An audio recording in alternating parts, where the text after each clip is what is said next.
Hola amigos, hablemos hoy de la nariz y el sexo, ¿sí? De la relación que hay o que algunos antiguos y no tan antiguos vieron o creyeron ver entre la nariz y el sexo. Debemos comenzar diciendo que para los antiguos, los griegos, los persas, los romanos, entre muchos otros, el cuerpo humano y sus funciones eran cosas verdaderamente misteriosas, muy misteriosas. El corazón latiendo, los pulmones expandiéndose y luego expulsando el aire como si fueran fuelles, la digestión de los alimentos, el movimiento de los brazos y las piernas de los músculos, la sangre que se derramaba de una herida, sobre todo cuando una espada o una daga o una lanza cercenaba una arteria y ésta brotaba a borbotones, roja y rutilante, llevándose con ella la vida del herido. En fin, todo era misterioso y oscuro, inexplicable. Pero había algunas funciones más inexplicables, más difíciles de entender, en fin, más misteriosas que otras. Y entre esas funciones o actos de particular misterio se encontraban, sí señor, los estornudos. Sí, los estornudos, que aún hoy en día tienen, aunque sepamos mucho más de ellos, una cierta aura de fenómeno inesperado, una cosa a veces aliviadora e incluso agradable, pero otras muchas veces algo inoportuno. Se supone, esto está más o menos probado, que los estornudos nos libran de bacterias, virus y de sustancias nocivas que entran y se depositan en la nariz. Pero la verdad es que no siempre. Que si esa función se cumpliera siempre, seríamos casi inmunes, más o menos como Superman. No puedo resistirme a leerles ahora, es muy breve, la descripción que hace el profesor mexicano, el doctor González Cruzí, de un estornudo. Veamos. Algo nos anuncia que ya viene el estornudo. Una especie de comezón en la nariz nos hace saber la inminencia de su llegada. Enseguida sobreviene un movimiento intempestivo de la cabeza y el tronco, que se termina en una expiración violenta, repentina y sonora, muy sonora. El aire de los pulmones pasa explosivamente a través de las anfractuosidades de las fosas nasales. Los ojos se cierran invariablemente, eso es cierto. Y luego, una vasta serie de concomitantes que le acompañan. Las ideas se hacen confusas, se pierde el hilo de lo que se pensaba, los músculos del tórax y el abdomen se contraen, se tensan los tendones y los esfínteres se estrechan, como lamentablemente saben muy bien por su infortunio las personas predispuestas a la incontinencia urinaria. Y todo esto, termina Cruzí, sucede fuera de nuestro control. Magnífica descripción la del profesor. Y recalco lo de fuera de nuestro control, que se explica por la independencia del nervio trigémino para controlar a su manera los estornudos. Pues bien, por todo esto la gente de otras épocas creían que el estornudo era una especie de posesión momentánea por parte de algún demonio maligno o quizás de un ángel benigno, pero siempre externo a nosotros. Si la persona tenía una alergia o la racha de estornudo se alargaba por alguna otra enfermedad, pues esa posesión se convertía en algo mucho más importante y misterioso. Se llegó a pensar en el estornudo, más bien en los estornudos repetidos, como una forma de epilepsia. Fíjense.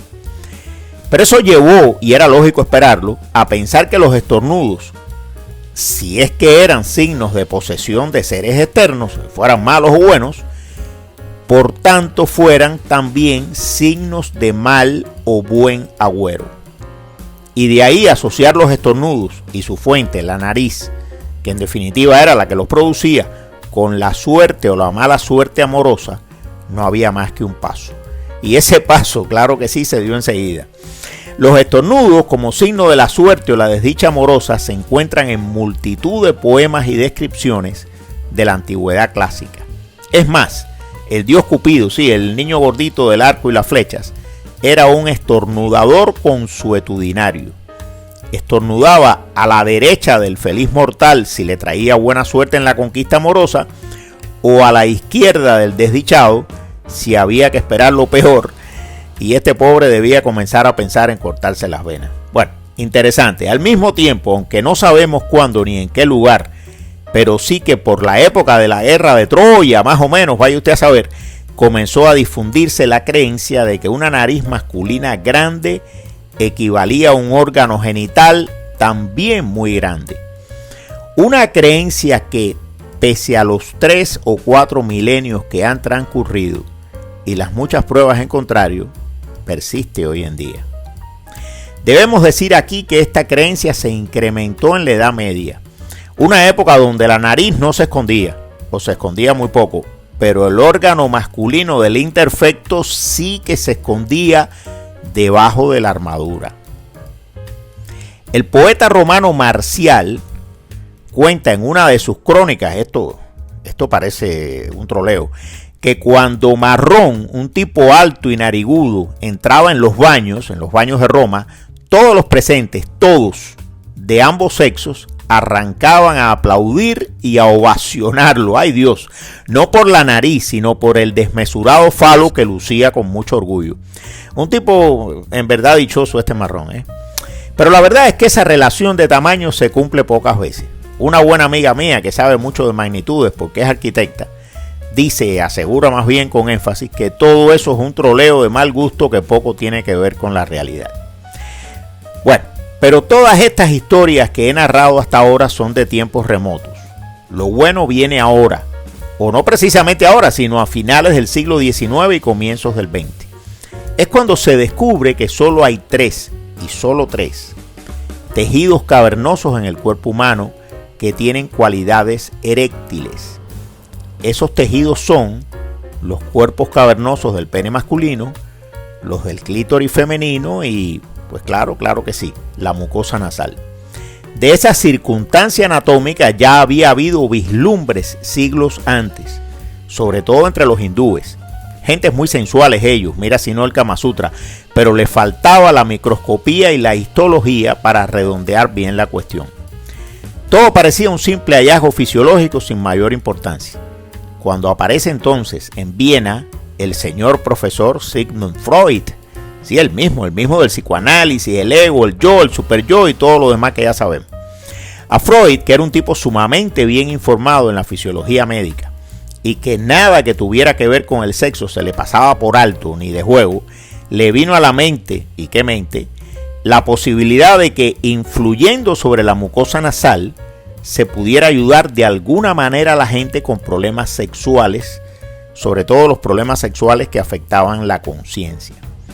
Y como el que busca encuentra, Freud se encontró en un congreso médico con el cirujano, un otorrinolaringólogo, pero súper especializado en cuestiones de narices, el señor Wilhelm Fliess, un verdadero experto.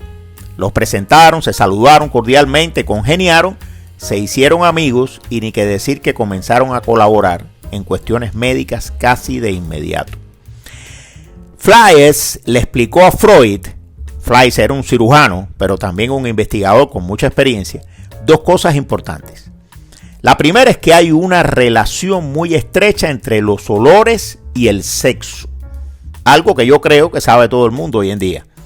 La segunda es que durante la menstruación de la mujer, de algunas mujeres, el tejido de la mucosa nasal se ve algo tumefacto e incluso puede llegar en algunos casos poco comunes a sangrar. A Sigmund Freud no había que darle cuerda, él la tenía de sobra, yo diría que en exceso. De esta amistad, la de Freud y la de Fliess, nació lo que se dio en llamar el reflejo nasogenital. Un reflejo que en realidad hoy sabemos que no existe como tal, pero que dio mucho que hablar en el ámbito médico de los primeros años del siglo XX. La cosa llegó tan lejos que pronto ambos, Freud y Fliess, comenzaron a tratar las neurosis femeninas con cocaína intranasal. La idea era que si se anestesiaba el sitio de origen del mal, la mucosa nasal, la neurosis se calmaba. La cosa funcionó por un tiempo. ¿Cómo no iba a funcionar si los enfermos o supuestos enfermos, las enfermas, la pasaban en grande y pedían más y más y más? Y claro, después vinieron los problemas. Entonces Freud y Flies decidieron no seguir con la cocaína en gotas, sino cauterizar, o sea, quemar la mucosa nasal. Y así como el que fríe papitas, comenzaron a hacerlo, o sea, a hacérselo a las pobres pacientes. Y otros médicos, sobre todo europeos, se embullaron, que aquello además daba dinero, Para el año 1912 ya se habían hecho alrededor de 300 operaciones de cauterización o remoción de la mucosa nasal en mujeres supuestamente neuróticas o con otras condiciones ginecológicas y neurológicas. La cosa, como no podía ser de otra manera, terminó mal, sobre todo por las infecciones y las hemorragias. Pero esa es una historia complicada. La amistad entre Freud y Flies, que se negó a seguir operando, el hombre tenía su ética, se fue deteriorando hasta terminar. Ahí están las cartas y están publicadas entre ellos para demostrarlo.